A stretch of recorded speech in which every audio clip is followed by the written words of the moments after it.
incroyable. C'est un petit peu ce que je pense de ce qui vient de se passer il n'y a même pas une heure. Je vous explique. En gros, en ce moment, je suis à l'étranger, je suis à Bangkok. Et pour rencontrer du monde, je fais des séances de mon métier, donc de thérapeute, thérapeute manuel, un peu comme ostéopathe. Et ça me permet de rencontrer des gens et de connecter avec des gens et de pouvoir discuter avec eux. Et là, j'ai fait une rencontre d'une personne que j'avais déjà rencontrée en fait finalement il y a un mois et demi. Et puis on s'est revus pour discuter ensemble. Et c'est un entrepreneur qui a voilà, un certain niveau dans ses activités. Il se reconnaîtra si un jour il tombe sur cette vidéo.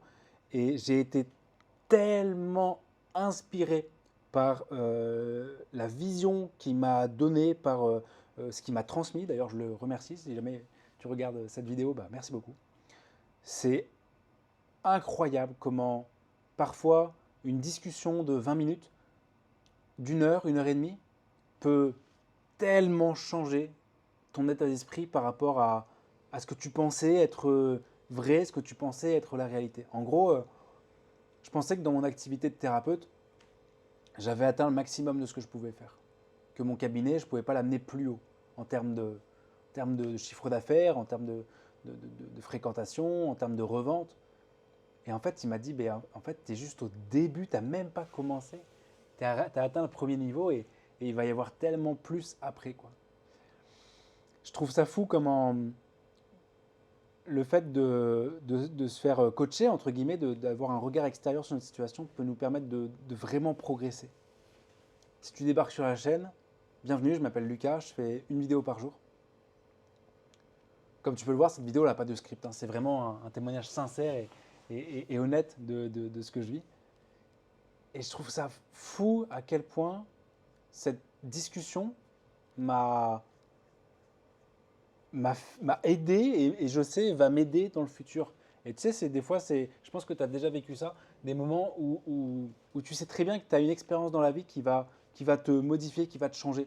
Et là, c'est vraiment ce que j'ai vécu, c'est vraiment ce que je ressens maintenant et c'est incroyable. Et on a parlé de notions finalement qui, euh, qui se retrouvent dans tous les chemins entrepreneuriaux. Et en fait, c'est ça, il m'a dit, là, Lucas, tu es en train de faire des erreurs et ces erreurs-là, je le sais parce que je les ai faites et parce que tout le monde les fait.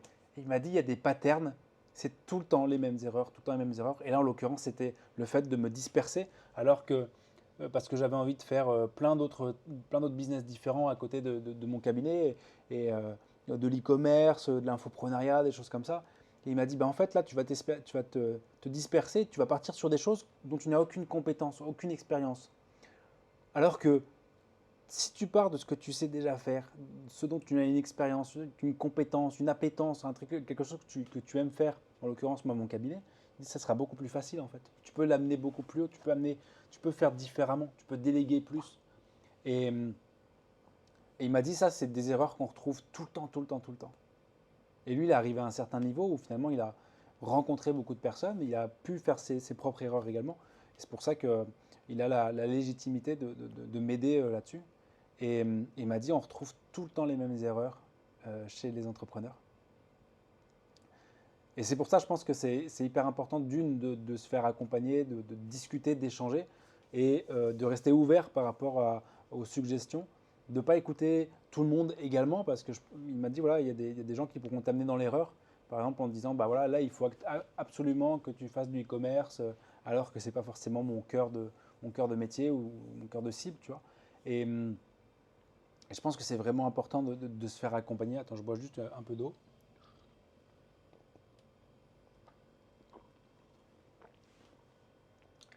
Et ce qui est fou, c'est que cette rencontre-là, avec cette personne, j'ai eu l'opportunité parce que j'ai mis un message dans un groupe WhatsApp en proposant mes services. Et je trouve ça fou que parfois, un petit rien, une petite chose peut amener sur des choses extraordinaires, sur des vrais changements, tu vois, sur des vraies compétences, des vrais résultats, des vrais changements. Et, et si j'avais pas mis ce message-là, j'aurais jamais rencontré cette personne-là et j'aurais jamais eu ces déclics-là qui, je sais, vont m'aider énormément dans le futur. Et c'est pour ça que j'aimerais vraiment que tu comprennes qu'il faut impérativement être ouvert et essayer de multiplier les opportunités dans ta vie. Même quand il y a des choses que tu n'as pas forcément envie de faire ou que tu ne vois pas le bénéfice tout de suite, bah peut-être que le bénéfice il sera plus tard. Peut-être que aider une personne dans un premier temps, ça permettra d'avoir de l'aide en retour. Et c'est vrai que on en discutait là, j'en discutais ce matin avec un ami et puis là avec cette personne-là. L'entrepreneuriat, c'est violent. L'entrepreneuriat, c'est vraiment violent. Moi, je le vis à titre personnel. C'est violent. C'est violent parce que c'est que des échecs. Il y a des réussites, hein, mais la majorité, c'est des échecs au début. C'est que des échecs. C'est que des erreurs. C'est que des problèmes que l'on résout. L'entrepreneuriat, c'est se poser des problèmes, se confronter à des problèmes qu'on n'aurait jamais eu si on n'avait pas été entrepreneur. Et c'est ce qu'il me disait, c'est que c'est un amour des problèmes, c'est qu'il souhaite avoir des problèmes de plus en plus importants pour pouvoir progresser, pour pouvoir être confronté à ça, pour pouvoir se dire comment est-ce que je vais pouvoir résoudre ce problème-là pour que la prochaine fois, eh bien, j'anticipe ce problème pour pas qu'il advienne dans ma vie. Et c'est un amour de la résolution de problèmes. C'est là où il faut vraiment être obstiné et vraiment être 100% aligné avec ce que l'on fait, ce que l'on entreprend, parce que ce n'est que de la résolution de problèmes, que des problèmes que l'on n'aurait jamais eu si on n'avait pas tenté cette expérience-là, qui est l'entrepreneuriat. Et c'est là où c'est d'une violence incroyable. C'est là où justement, bah, entre guillemets, ça fait le tri, parce qu'il y a des personnes qui vont, si tu n'es pas complètement aligné avec ce que tu es, ce que tu entreprends, et bah, ça va justement faire le tri parce que si tu n'es pas aligné, tu vas abandonner au bout du premier, du deuxième, du troisième, du cinquième, du dixième échec. Tu vois. Et c'est là où c'est vraiment une violence l'entrepreneuriat, une violence qu'on se fait à soi-même, une violence de la confrontation au réel. Et attends, je coupe les notifications. D'ailleurs, normalement, je n'ai pas de notifications. Et c'est une violence. C'est une violence. Tu as vu d'ailleurs comment la notification, normalement je suis en mode silencieux, comment les notifications déconcentrent, font perdre le fil. Alors imagine quand tu es en train de travailler et que tu as les notifications de ton téléphone, en fait ça te coupe ton focus. Il y a vraiment une appétence pour les problématiques, une appétence pour le challenge, pour le défi, qui nous pousse à aller chercher ça, qui nous pousse à aller progresser. Mais en même temps, c'est un merveilleux chemin de développement personnel, l'entrepreneuriat. Ça nous, ça nous oblige à nous confronter à nos croyances limitantes, à nos peurs, aux peurs du jugement. Et j'adore discuter avec des entrepreneurs. J'adore ça parce que je me retrouve dans ces notions d'espoir, dans ces notions de courage, dans ces notions de presque des fois de sacrifice, dans ces notions de travail, de respect de soi-même, de respect des autres, parce qu'en fait c'est ça. Je trouve que c'est ça, entreprendre, c'est du respect de soi. C'est du respect de soi parce on veut réaliser des choses, on veut se réaliser à travers nos projets qui nous tiennent à cœur. Et se réaliser soi, bah, c'est se respecter, ouais, se respecter. Et puis se respecter soi, c'est aussi respecter les autres. C'est pour ça que je trouve que c'est un magnifique chemin, l'entrepreneuriat. Ô combien difficile, mais ô combien vertueux. Ça a été une discussion extrêmement enrichissante pour moi. Je réalise à quel point je suis encore novice. Je réalise à quel point j'ai tellement à apprendre. Et, et ça me donne vachement d'espoir en me disant, bah, peut-être que dans 2 ans, dans 3 ans, dans 5 ans, dans 10 ans, j'aurai des opportunités dans ma vie, j'aurai des connexions dans ma vie qui seront tellement belles et tellement enrichissantes. Et c'est trop cool, tu vois, de se voir, de se rêver, de se fantasmer dans un niveau finalement, dans un niveau plus élevé que l'on est actuellement.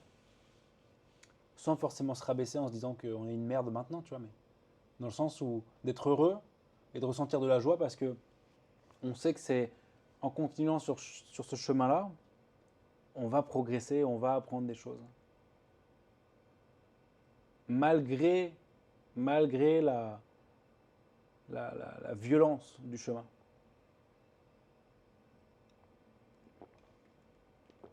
violence ô combien nécessaire pour d'ailleurs progresser. C'est dans l'adversité et les défis que l'on va pouvoir progresser également, que l'on va pouvoir trouver les ressources internes en nous-mêmes et externes, tout en dosant bien entendu le défi et la confrontation. Alors, ça ne sert à rien de s'infliger des choses, pour rien, quoi. Et ce que j'ai vraiment compris finalement, c'est de cette discussion-là, c'est vraiment cette notion de réussir à déléguer. Je pense que ça va être mon prochain défi, réussir à déléguer pour finalement avoir plus de temps pour vraiment être concentré sur les choses qui ont un impact et de vrais leviers sur mon activité et sur ma vie. Je vous invite vraiment à rester ouvert sur ce que les gens peuvent vous dire pour vous faire progresser. Filtrez ce que les gens vous disent quand même, parce qu'il y a du bon et du moins bon. Et je vous invite vraiment aussi à aimer le chemin, le processus, parce que des fois, ça ne sera pas facile. Des fois, ça sera dur, des fois, ça sera violent, mais ça va tellement vous aider à vous réaliser. Et en fait, je trouve que j'en discutais ce matin avec mon ami. Si, si on faisait pas ça, quand on a commencé, je trouve que quand on a commencé, quand on a vraiment un truc, une fibre entrepreneuriale, de vouloir créer des projets, de vouloir évoluer, et ben quand on ne le fait pas, quand on arrête, et ben ça nous manque. Ça nous manque. Donc ça fait vraiment partie de notre identité. Ah ouais, c'était une super discussion. Ça m'a, ça m'a bouleversé. Ça m'a vraiment fait des déclics.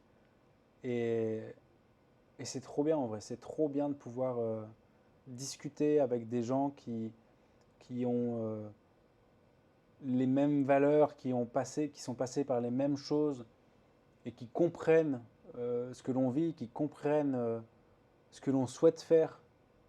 C'est trop bien. C'est trop bien, quoi. Parce que dans ce chemin entrepreneurial, eh ben, il y a une perte souvent de son réseau social, de son cercle social, une perte parfois aussi de sa famille, et on peut se sentir isolé, on peut se sentir incompris, seul, jugé, rabaissé, humilié parfois, parce qu'on fait partie, et finalement, c'est un petit pourcentage qui accepte cette violence de l'entrepreneuriat, accepte de se remettre en question.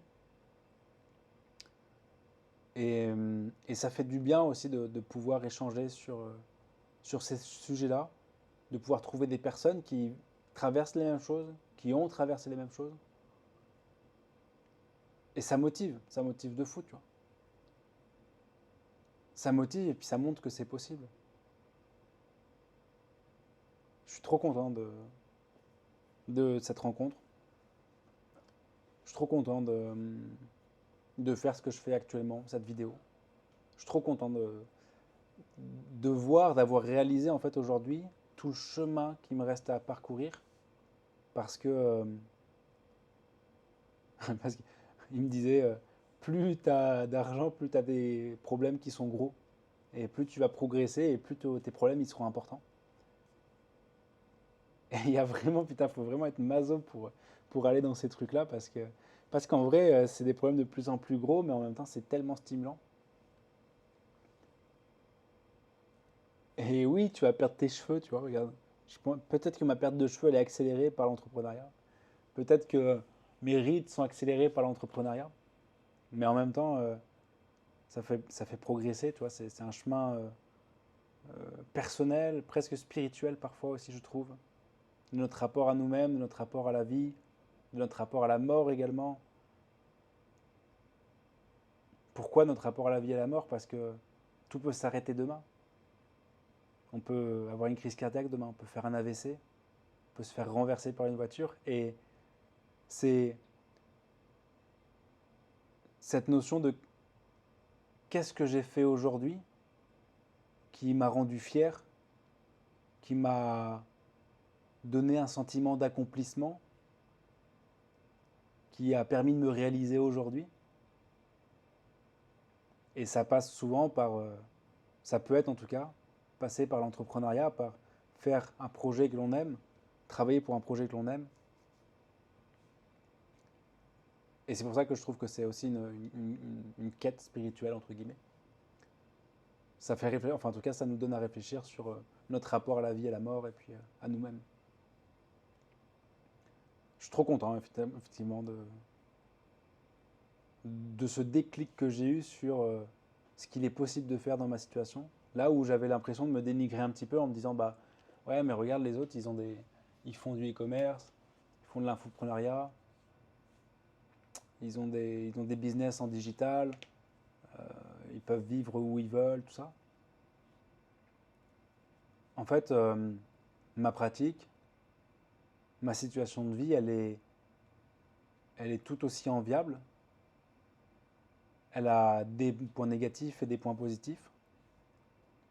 Et là où j'avais le paradigme, la vision de me dire, un paradigme, c'est un ensemble de données qui vont donner une vision du monde. Là où j'avais ce paradigme de me dire qu'il fallait passer d'un business physique, aujourd'hui j'ai un business physique, c'est-à-dire que je reçois des clients dans mon cabinet.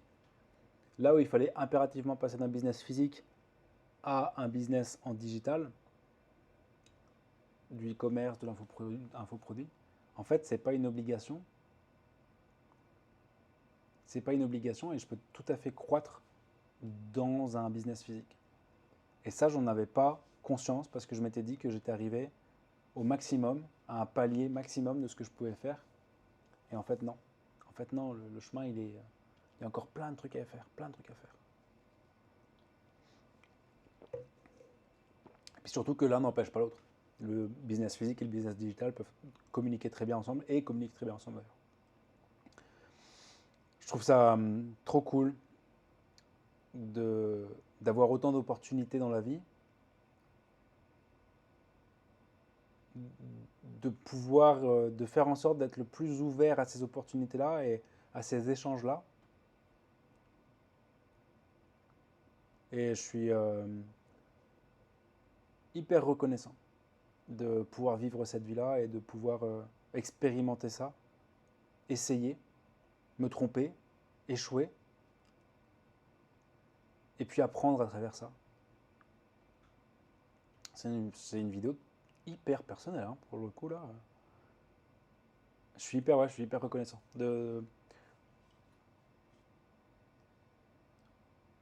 progresser à travers ce chemin-là.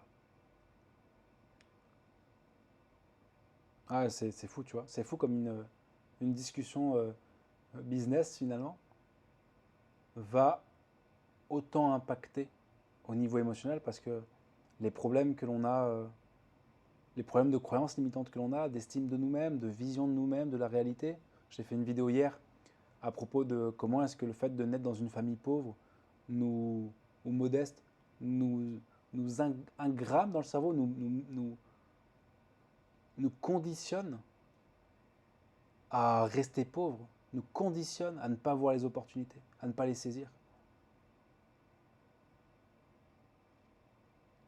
à se limiter, à voir le monde comme dans une petite boîte. On ne voit qu'à l'intérieur de la boîte et on ne voit pas à l'extérieur. Et ce que mon pote me disait, c'est que lui, aujourd'hui, avec le niveau d'entrepreneuriat dans lequel il a, il n'a plus de limites, il ne voit plus de limites par rapport à la création de projets, par rapport à ce qu'il voudrait entreprendre. Car il a les outils, les process, les équipes pour pouvoir faire ces choses-là. Et surtout, il a la capacité mentale de pouvoir accepter que c'est possible, de pouvoir se dire que c'est une opportunité. Là où, quand on, quand on n'a pas fait ce travail-là, ou quand on n'a pas vécu, quand on n'a pas progressé petit à petit, quand on est encore en bas de la montagne, on se dit que c'est impossible et même on le voit même pas, tu vois, on le voit même pas cette opportunité-là. Je trouve ça trop bien de pouvoir progresser là-dessus et que finalement le business, l'entrepreneuriat, ça soit vraiment autant corrélé avec qui on est. C'est hyper intéressant. Parfois, j'ai haï ma volonté d'entreprendre. J'ai haï ma volonté de vouloir faire plus, de vouloir être plus. Et là, en tout cas, aujourd'hui, je suis reconnaissant. Si tu as kiffé la vidéo, bah écoute, je te laisse t'abonner. Je fais une vidéo par jour. Je te laisse liker également. Et puis commenter. Tu peux commenter bah, ce que ça t'a inspiré cette vidéo. Si tu as vécu des choses similaires.